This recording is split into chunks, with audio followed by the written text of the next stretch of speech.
Hey everyone, so this is my upload for Purposeful Encounter 3, which is focusing on middle adulthood. Just to paint some background, I know that we're all aware of the various developmental stages that we're covering for these assignments, but just to reiterate, the middle adulthood stage is really covering those years after early adulthood but before old age, so we're talking really 40 to 60 years old, maybe a little bit before that. But this purposeful encounter for me was the most interesting one to date because it also bears some sort of cross-cultural elements. It happened spontaneously, so this was not a planned interaction or with somebody that I knew very well.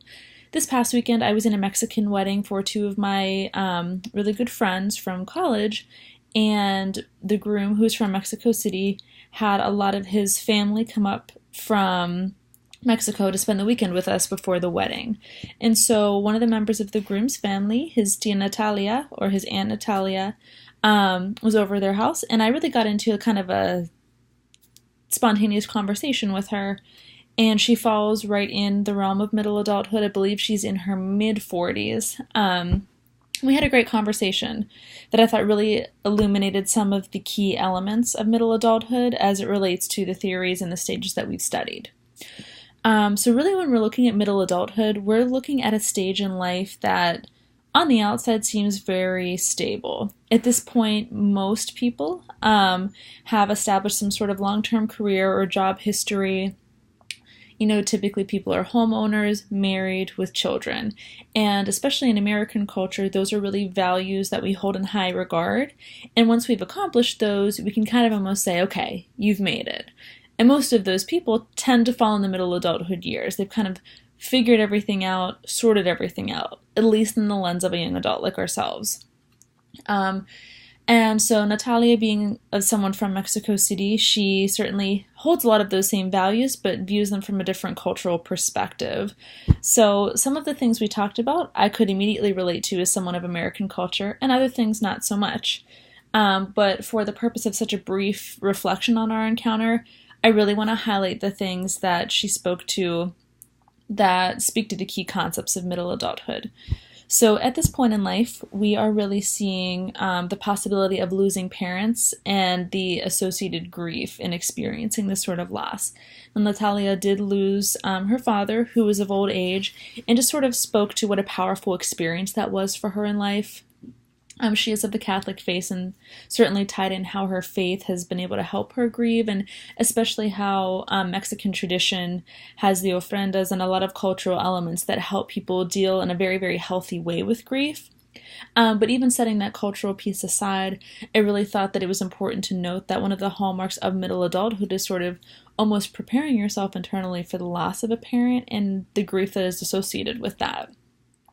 In addition, sort of almost on the other hand, though there's the grief of potentially losing parents, there's also sort of the joy, exhilaration, maybe even anxiety of launching children into their own adult lives. So Natalia has a daughter, Tia, who is entering into her senior year of high school, and very soon she will be sort of launched into her own adult life. And so Natalia was telling me just sort of about how she views how Tia's adult life goes as a direct reflection on her parenthood and her ability to parent. I mean, that is a lot of pressure to put on an individual, and that also speaks to perhaps some of the underlying anxieties that individuals in the middle adulthood years may experience, especially if they're sitting across from us in a counseling setting. So again, on that same token, in launching children into their own adult lives, those in middle adulthood are often adjusting to home life without children.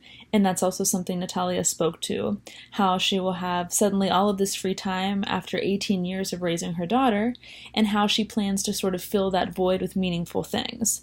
And so in Mexican culture, the family, even extended family, remains so close, even in physical proximity. So she didn't express a lot of worry or fear in regards to this transition, and knows that she will be surrounded by family.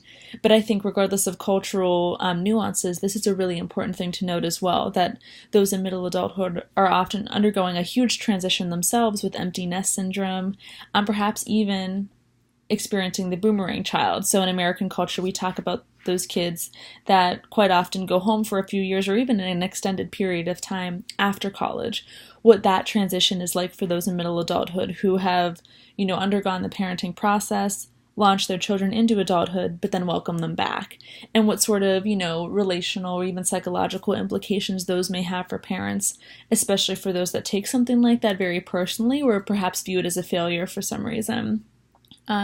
Some other transitions in middle adulthood would include becoming grandparents, acting as caregivers for older parents, and then just preparing for late adulthood and that massive transition with multifaceted implications and all of those things that come with that.